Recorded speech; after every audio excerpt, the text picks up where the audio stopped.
Gentlemen, baka gusto niyo na pong umupo.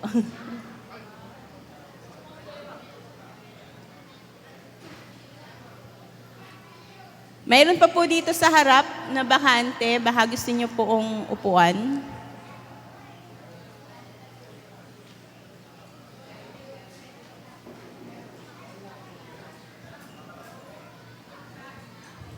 Sige po, tayong lahat ay yumuko at manalangin. Lord, maraming salamat po dahil ang araw na ito ay ginawa mo para papurihan ka at sambahin. Thank you, Lord God, because we have another opportunity na makapag-aral po ng iyong mga salita. Be with us, teach us, give us an open heart and open mind, Lord God, para ma-absorb po namin yung mga nais mong ituro sa bawat isa sa amin. In Jesus' name, Amen. So we are in the fourth topic ng ating fruit of the Spirit. So we're done na po sa love, joy, peace. And this time po ating tatalakayin ay ang pang-apat na bunga ng Espiritu, ang patience. Ayan. Patience. Alam ko po minsan or kadalasan nahuhulog ang bungang ito sa ating mga buhay. Sino po ang agree sa inyo? Amen. Lakas. Diba? Lahat tayo ay guilty. Lahat tayo ay minsan talaga or kadalasan ay nahuhulog ang bungang ito sa ating mga buhay. Sige, let's start po. Ang ating verse ay manggagaling po sa Hebrews chapter 10, verse 36. Okay, sabi ho dito, you need to be patient in order to do the will of God and receive what He promised. Pag sinabing you need, kailangan, di po ba? Para lang ano yan, basic need natin. Kailangan natin ng pagkain, ng clothing, ng shelter. So bilang isang Kristiyano, kailangan natin itong basic need na ito. Okay? Ang pagiging pasensyosa at pasensyoso. You need to be patient in order to do the will of God. No? Mahirap magampanan ang kalooban ng Diyos kung wala tayong mga patience, okay? Mahirap maghintay. Yan ang kasunod niyan eh.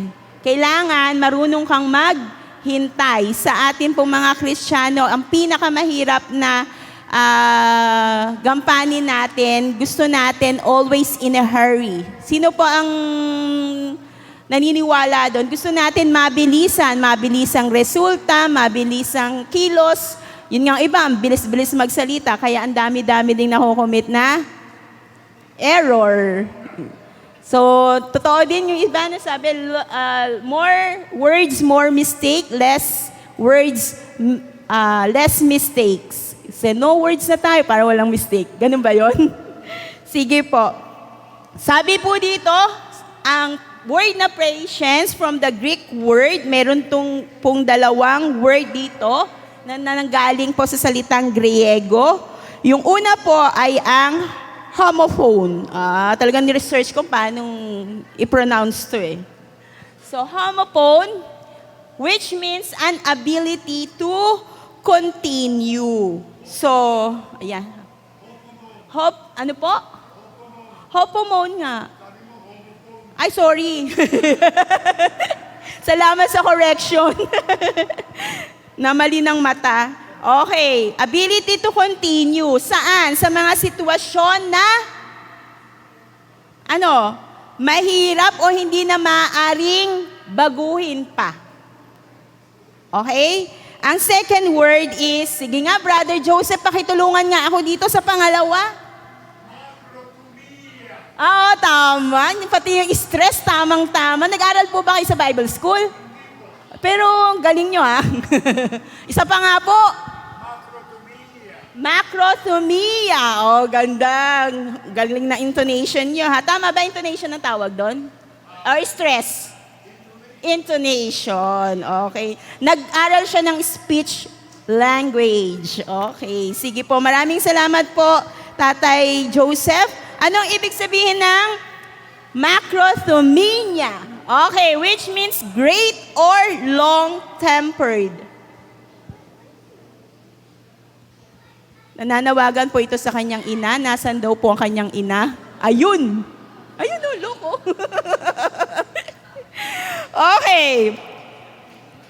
Ano po ba ang opposite meaning ng long-tempered? Short-tempered. Very good naman dyan. Okay. Short-tempered or isa pang word na opposite ng patient. Joseph. Opposite ng patient. So, lalagyan lang natin siya ng prefix na impatient. Okay? Or easily frustrated. Sabi dito.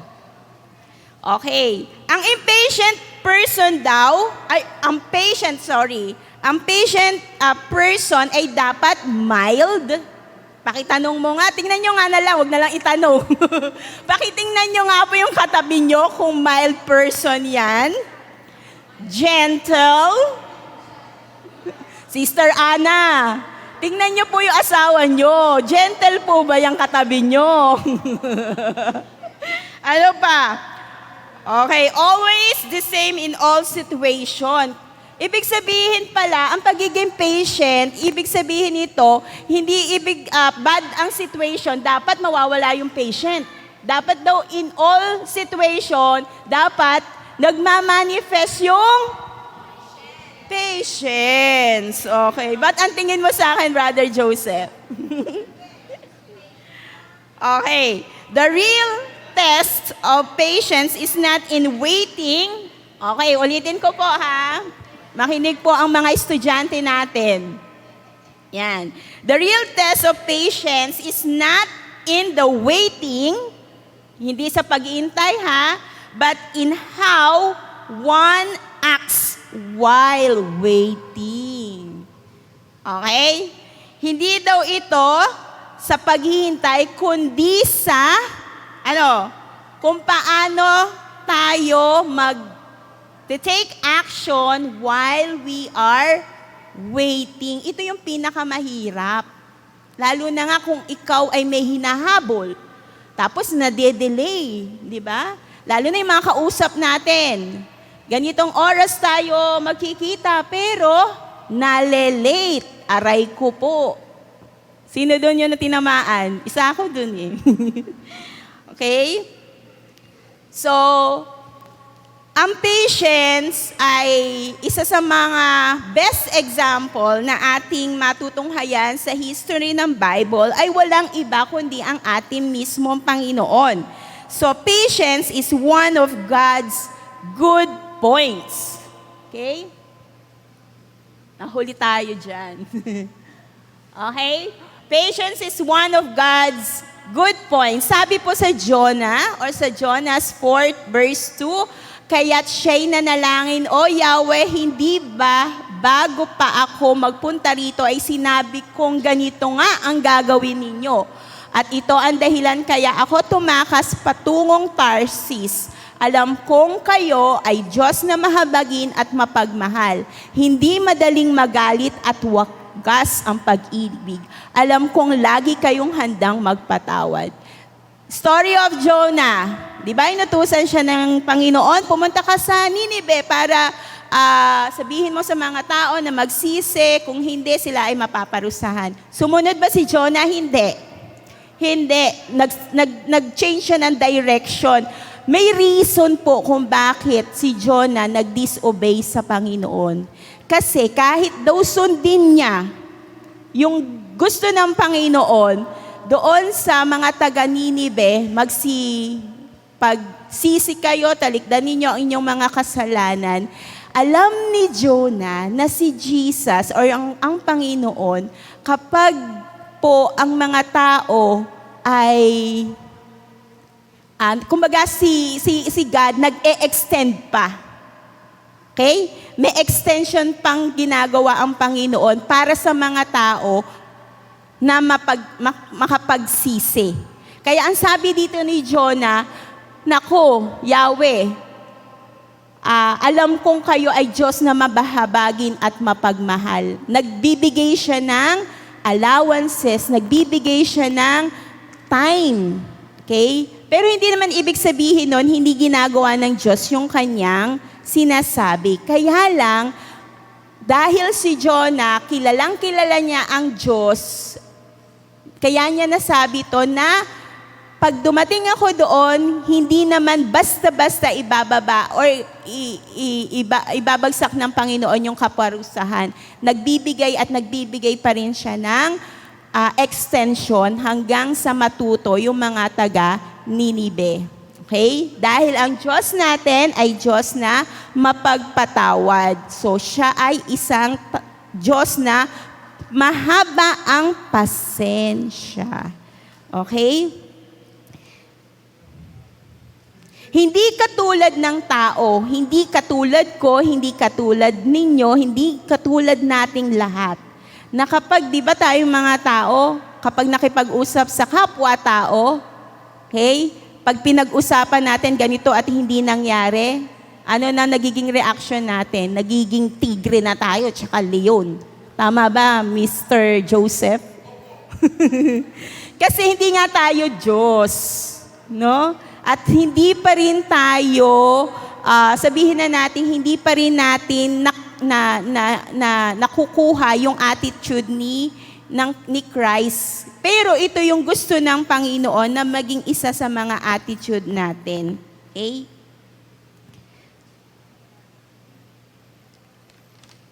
Okay. Kapag po humarap tayo sa salamin, lahat naman tayo, no? Wala naman sigurong isang araw sa isang buong araw na hindi tayo mananalamin. Yun yung iba, kakagising lang, harap na agad sa salamin. Eh. Tama? Pag po ba tayo humarap sa salamin, ano po yung nakikita nating picture or image? Of course, yung ating mga sarili. Pero ang sabi ng Panginoon, we are created in His image. So, what does your picture of God look like? Pag tayo ay nananalamin, nakikita kaya sa atin yung pagiging pasensyoso ng Panginoon? Yun ang tanong sa ating lahat. At tinatanong ko din po ito sa aking sarili. How can we learn to do what the Lord calls us to do? Okay? Sige pa. Yan. Next po. Hindi na. Sorry. Wala pala dyan. Hindi ko na isama. Okay? So dito po, sa Romans chapter 15 verse 5, say, ang dapat na makita sa atin kung paano tayo or paano natin dapat tingnan ang Panginoon. So ang ating Diyos ay Diyos na marunong magtiis, no? Marunong siyang mag-endure. So bilang mga anak na niya, na dapat na meron din tayo, ay i-desire natin na meron tayo nun. Okay? When we look at the mirror, hindi na dapat ang nakikita natin sa mirror ay kung ano yung image natin. Ang nakikita dapat natin sa mirror, when we look at the mirror, the image of God. Okay? At isa nga ito sa mga bunga ng Espiritu, ang patience. So next po is patience required.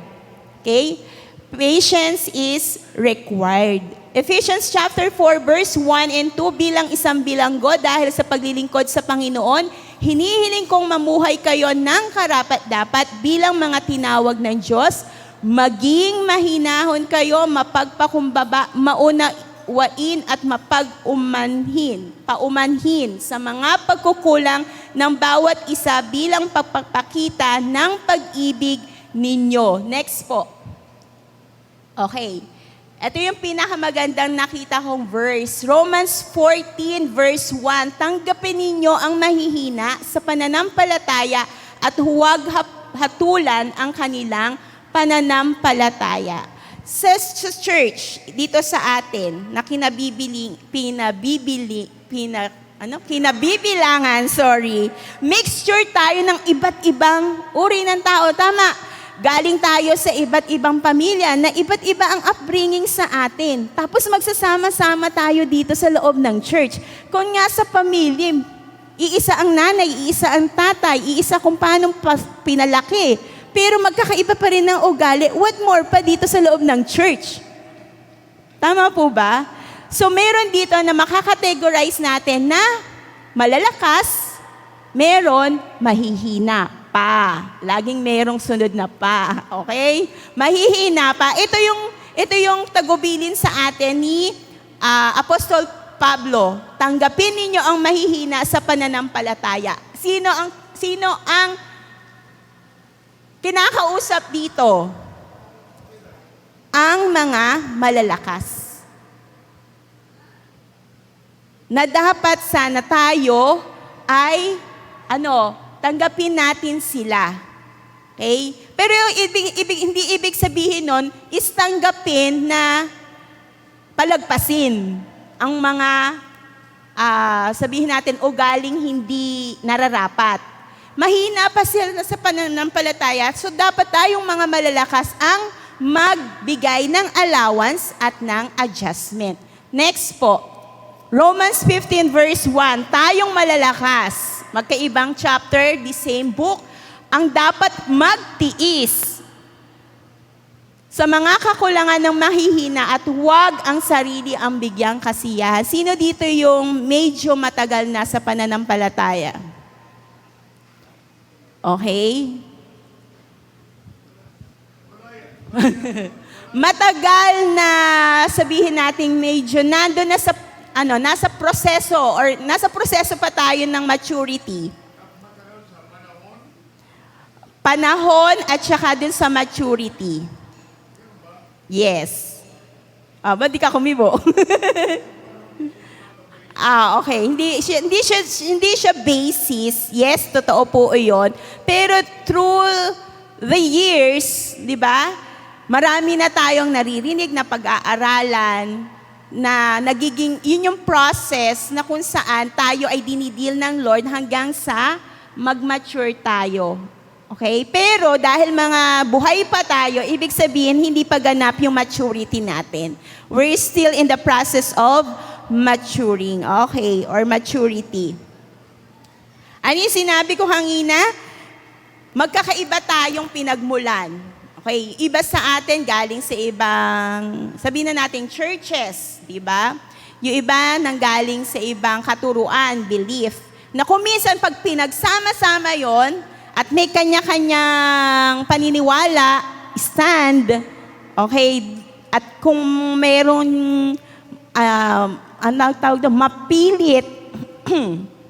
mapilit or iginigiit, yon. Yung kanyang gustong sabihin or pinaniniwalaan, doon nagkakaroon ng, Brother Joseph, ano sabi mo? Friction. Okay, friction. Or doon magkakaroon ng boom sa sabog, di po ba? Okay. Pero ito, yun yung 2 verses na to, ay lagi po nating tandaan yan. Kung mayroon tayong nadidil or mayroon tayong nakakasalamuha, na mahihina. Alam niyo po ba kaya kayo yung pinagtagpo ng Panginoon? Is because gagamitin ka ng Panginoon para i-lead yung mahihina. Okay? And if you think na ikaw ay malakas or mature para dun sa tao na yon, ikaw yung gagawa ng way para mag-adjust or magkaroon ng allowance hanggang sa ma-lead po yung mahihinang Kristiyano doon po para sila ay mag-mature. Okay? Next po, patience in the church. Okay. Patience in the church is one thing. But what about patience at home? Okay. Napagtiyagaan mo na ba? Napagtiisan mo na ba yung asawa mo? For how many years? Katulad lang yan ng mensahe ni Pastor Red kanina, di ba? Ang dami nating reklamo, dami nating mga gustong sabihin na tayong pagod, tayo yung ganito, tayo yung nagsasacrifice. Okay? Pero alam niyo po ba na ang home or dun sa familya, dun nag-start kung paano tayo dinidil at hinuhubog ng Panginoon. Why? Kapag napagtagumpayan po natin yung pamilya natin, paglabas natin ng bahay, meron tayong armas na mapagtatagumpayan din natin yung mga ibang taong nakakasalumuhan natin. Malungkot isipin kung nasa labas tayo, parang feeling natin mas nun tayo nagkakaunawaan. Di ba? Pero dun sa loob mismo ng bahay, hindi. Which is, hindi iyon ang design ng Panginoon. Ang design ng Lord, sa home talaga magsimula. Na hubugin yung karakter ng Diyos sa buhay natin. Kaya nga lang po, hindi lahat ay sabihin na natin, ay lahat Kristiyano. Okay? Pero, kapag daw yung ating pamilya ay napagtagumpayan natin, malaki nga yung ating porsyento na papagtatagumpayan natin yung mga taong nakakasalumuhan natin sa labas. Kasi sa totoo lang, ang pinakamahirap mapagtagumpayan ay yung members of the family. Kasi, unang-una, pamilyar ang bawat isa, di ba, sa atin, sa isa't isa. Okay? Next po, patience in the gospel. 2 Timothy chapter 2, verse 4. Sapagkat darating ang panahong hindi na sila makikinig sa wastong katuruan, sa halip susundin nila ang kanilang hilig. Maghahanap sila ng mga tagapagturo na walang ituturo kundi ang ibig lamang nila na marinig. Next, hindi na sila makikinig sa katotohanan, sa halip ay ibabaling sa kanilang pansin sa mga katang-isip. Last na yun.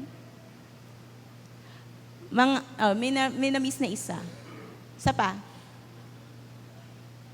Yung dapat yun sa mga kapatid. Ulitin natin.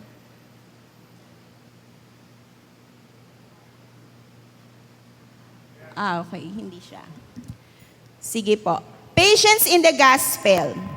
Sino sa atin ang pag nangangaral ng salita ng Diyos, gusto natin, may binibigay tayong time frame. Dapat in 3 months, mapapunta na to sa church. Meron bang ganon? Meron ba tayo minsan ganon na sinusundan? In 5 months, dapat na-baptize na yan. In 1 year, dapat nag-handle na yan ng Bible study, the discipleship. Minsan po, nakakulong tayo doon sa sineset natin na plano or calendar, which is maganda naman talaga. Kaya lang po, tandaan po natin, ang Panginoon nga mismo di ba? Nung nandito siya sa lupa, si Jesus Christ, ay may mga bagay siya na hindi niya minamadali ang mga bagay-bagay. Okay? Meron siyang time frame kasi in 3 years dapat tapos na yung kanyang ministry. Pero yung pangangaral niya ng salita ng Panginoon, alam ni Jesus na once na kanya itong in-speak or i-deliver, the Holy Spirit is the one na magpapatubo nun sa puso ng mga tao. Okay? Agree po tayo doon? So tayo din, bilang mga Kristiyano, every time that we preach or teach or evangelize, hayaan natin ang banal na Espiritu ang gumawa ng kanyang trabaho. Minsan kasi parang nagiging impatient tayo no? Gusto na natin agad-agad makita yung resulta. Dapat nandito na sila sa church. Sa totoo lang po, hindi naman po tayo, yun yung main goal natin, magparami ng miyembro. Ang gusto ng Panginoon talaga is ma-evangelize sa iba't ibang lugar yung kanyang gospel. Okay? Secondary na lang yung pumunta sila dito sa church. Whether sila ay pumunta sa ibang church, okay lang po yun. Huwag tayong masyadong, ako nag-evangelize yan, dapat dito yan sa church namin. Di ba meron ganun tayong isip? Dapat dumami kami, ako nagpagod dyan. Pero sabi sa Bible, sino? Si Apolos ang nagtanim, tapos si Pedro ang nag-alaga, ang umani ay, di ba? Ang Diyos ang nagpapalago nun. So whether sila ay mapunta sa big church, sa mega church, or dun sa mga small churches, okay lang yun. As long as nagpapatuloy sila. Okay? So maging patience tayo sa pangangaral ng salita ng Panginoon. Okay? And isa pa na dapat nating tandaan dito sa pangangaral, ito po isang reminder lamang po sa ating lahat na wag po tayo yung maging roadblock, no? Sa ibang tao para sila ay hindi makapagpatuloy yan sa gawain ng Panginoon or sa paglago bilang mga Kristiyano. In short, wag silang ma-turn off sa ating mga Kristiyano. Kasi pag na-turn off na sila, di ba, parang ang hirap na nilang maniwala at magtiwala. Okay? Kaya nga po, napakalaking blessing para sa isang Kristiyano na talagang yung mga fruit of the Spirit ay mag-manifest sa atin. Okay? Next po. Sana. Doon sa, okay. Kanina sinabi ko na si God ay isa or best example ng pagkakaroon ng isang ugali na to, yung pagiging patience. Why? Naalala ko po si Noah. Tama po ba? Noah.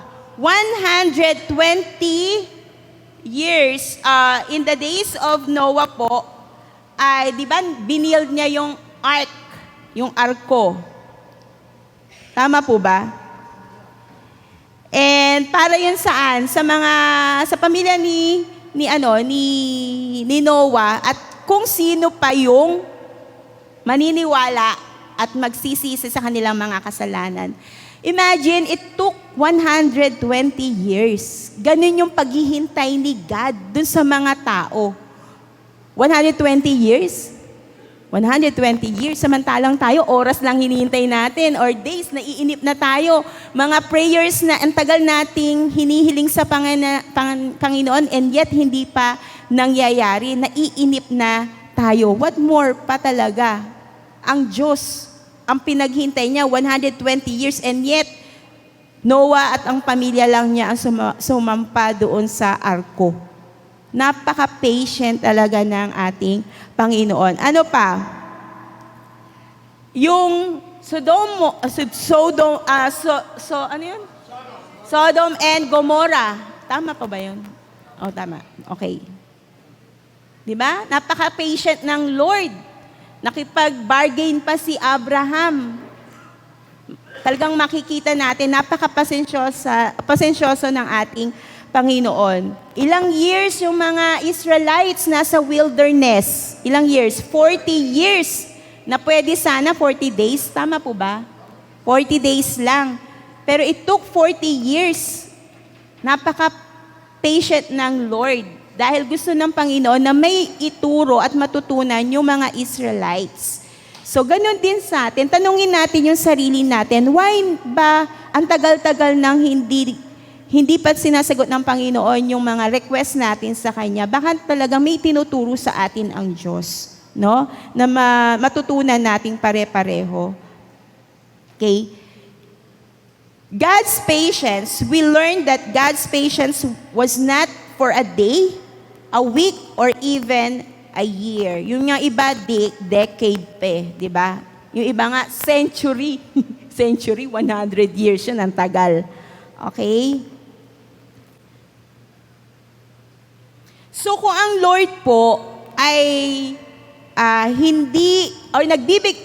Lord po ay nagbibigay ng allowances sa mga tao, what more pa tayo? No?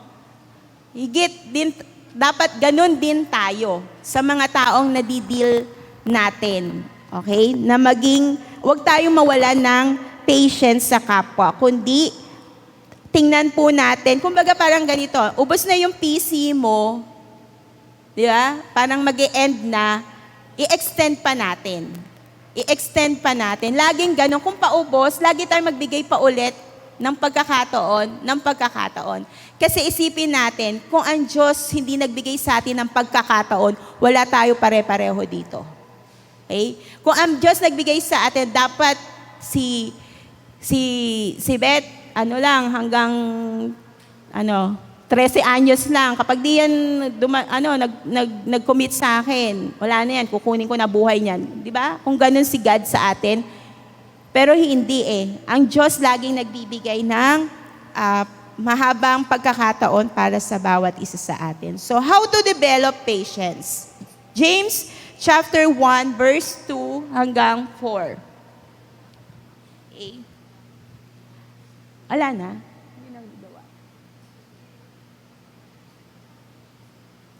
Okay. Sa James chapter 1, verse 2 to 4 po, it talks about doon sa trials or pagsubok. Okay? Yung pagsubok na yan, hindi yan nilagay sa ating mga buhay para tayo ay tumalikod sa Panginoon. Or hindi yan para sisihin natin ang Diyos o para mapalayo tayo sa Panginoon o dahil sa punishment ng Lord. Ang trials na tinutukoy dito, testing yan, no? It's a test para lumitaw or mapangibabawi ng Panginoon yung kanyang attitude na gustong i-develop sa ating mga buhay or mag-manifest sa ating mga buhay. So, ang purpose ng Panginoon dyan is to develop our character. Ulitin ko po, ang pinag-uusapan natin dito ay Christian living.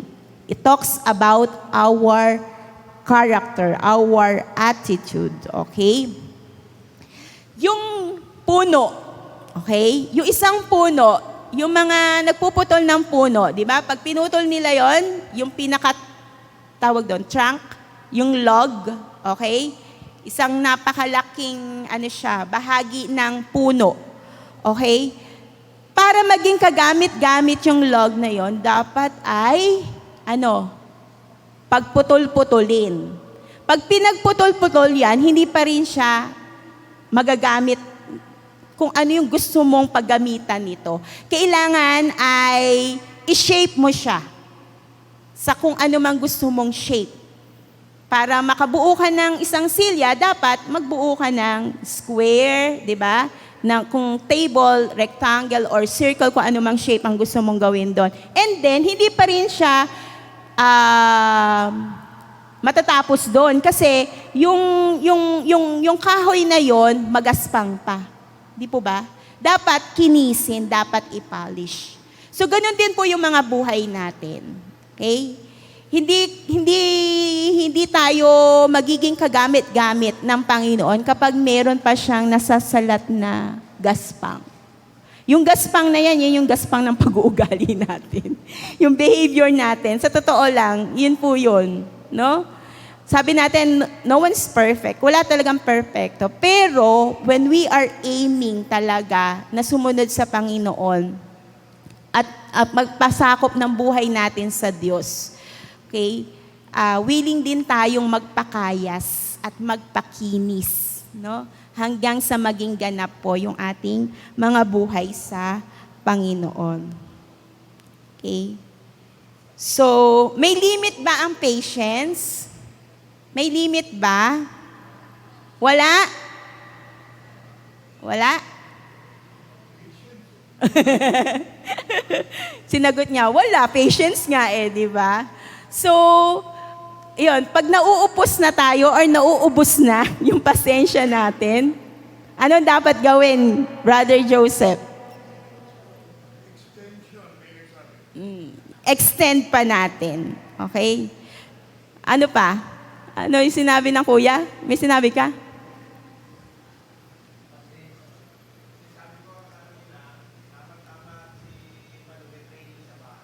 May training? Ano yun?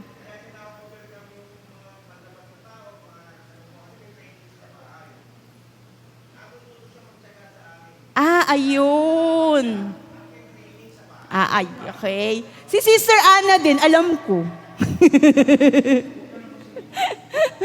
Hindi, sa totoo lang, meron naman talaga. Kahit naman ako di ba nanay? Tama umuoo nanay ko. Kaming dalawa. Wala, oo. What more pa kung meron, Sino kayo magtitiis sa amin? Sa tingin mo? Hindi ako nagsabi niyan, ikaw. Sige po. Yun po yung ating topic sa umagang ito, yung tungkol sa patience. So gusto ko lang mag-iwan ng question sa inyo. Yan. Is there someone you need to apologize to because you do not have patience? Alala. Kung meron man. Yan. Kung wala, congratulations po. Pwede na po tayo sa langit. Okay? Why not humble yourself? Why not humble yourself and apologize and make things right? Is that not what being a Christian is all about? Okay? Mahirap po yan. Lalo na pag halimbawa, alam mo ikaw yung tama, tapos ko yung apology. Diba? Pero si God, si Jesus, na ating Panginoon. Walang kasalanan, pero siya yung gumawa ng way para ma-reconcile ang Diyos at ang tao. At kung bakit natin na-enjoy ang buhay na ito, na mayroon tayo ngayon, na hindi na natin kailangang hintayin na mamatay tayo para ma-enjoy natin. Dahil kahit ngayon na-enjoy natin yung grace, yung love ng ating Panginoon. So, baka meron kayong gustong idagdag or i-share. Yan. 2 minutes na lang, mag-e-end na tayo. Sino makapagsabing mature na sila? Sino daw makakapagsabi na mature na sila? Meron ba? Pakisagot nga po. At isang, Kasi patience is humility. Yes. So nobody can say, I am mature. Yeah. Nobody can say that. If somebody will, uwi ako. Maturing, in the process of maturity. Mature na sabi to the leaders, those who are mature, be patient with the immature ones. Yung tinawag ni Paul, sana tayo. Tayo ba yan? Only God and you. That's what I mean. Okay, can see. We who are mature, si Paul na nagsabi, alam mo niya, mapaano sa langit na mapakit If you only Paul, maraming alam. Opo. Salamat sa iyong insight, Brother Joseph. Anyone pa na magdagdag or mag-grace ng concern or ng question para po medyo magising-gising ang ating mga diwa? Yes, Ate Malu. Prutas po yung pinag-uusapan natin, Na-share ko na to before Minsan siguro po kung nakikita natin na yung kapatid natin, minsan parang nadjudge siya, itong tao na to, hindi na nag-mature, ganyan, di ba? Minsan naiinis na tayo, nairita na tayo. Tandaan po natin, tumingin tayo sa isang puno na may bunga. Meron pong bunga na bubut pa lang. Bago pa lang from flower. So, malaki pa yung ilalago niya, 'di ba? Huwag nating i-judge lalo, especially yung mga bago. Pero, as time goes by, habang patuloy siya na kumikilala sa Panginoon, gaganda, magiging edible siya. Pwede na at masarap na siyang kainin, 'di ba? As fruit. Pero wag naman po sanang dumating yung panahon na tagal-tagal na nating Kristiyano, hindi tayo nagbabago, nabulok na yung bunga. Nalaglag. Ayun, thank you po. Even dun sa minsan, si Kuya, sige. Hindi naman kailangan sabihin na ako matured ako Hindi ko naman kailangan sabihin na matured ako Yun lang mapagtisan ko yung ugali ng asawa ko araw-araw. Hindi ko na kailangan sabihin. Hindi, kinukuha ko lang po yung attention ninyo. Yun po, depende kung paniniwalaan yung sinasabi ko. But ang ano yung gusto kong ilabas na yung hindi ko kailangan sabihin matured ako. Pero yung napagtitiisan mo yung kasama mo, o sino man sa kakilala natin na may ganung mga attitude, yun yung sign na tayo ay nagmamatured. Kasi kung hindi mo siya mapagtitiisan, talagang babagsak ka dun sa hindi ka matured. Pero habang napagtitiisan natin ang mga kasama natin, hindi ko kinakailangan sabing matured ako. Lalabas at lalabas yun dahil, yes, nag-grow siya at papunta ako doon at papunta. Yun ang ibig kong i-point. Hindi na kailangan sabihin. Pero once na overcome mo yung mga kasama mo, sa mga mali nilang mga that's it.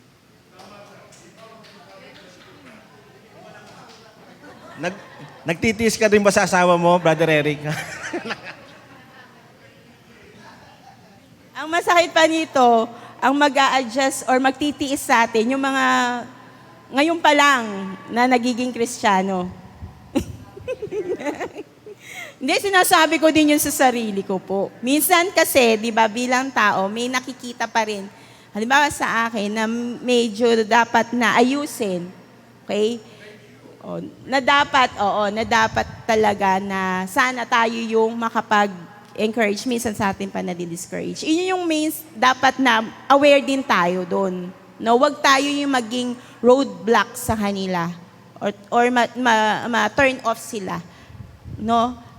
Yun yung isa sa nakita ko dun sa pinag-aaralan ngayon. Okay. Anyone pa? Baka gusto pang mag-add? Okay, sige po. Ate, i-close yung ating teaching ngayon sa umaga. Tayo ay yumuko at manalangin. Lord God, salamat po sa katuruan na ipinagkaloob mo sa amin. Tulungan mo kami, Ama, na talagang yung bunga ng Espiritu na ito ay mag-manifest po sa aming mga buhay. Na talaga, Lord, kami yung maging extension mo para sa iba, Panginoon, para lumago sila sa pananampalataya sa iyo. Habang kami, Panginoon, ay tinuturuan mo, tulungan mo din kami, Lord God, na magturo sa aming mga kapatiran para pare-pareho kaming lumago at tumatag bilang mga anak mo na makita sa amin yung bunga ng Espiritu. Thank you, Lord God. We bring back to you all the praise, honor, and glory in Jesus' name. Amen.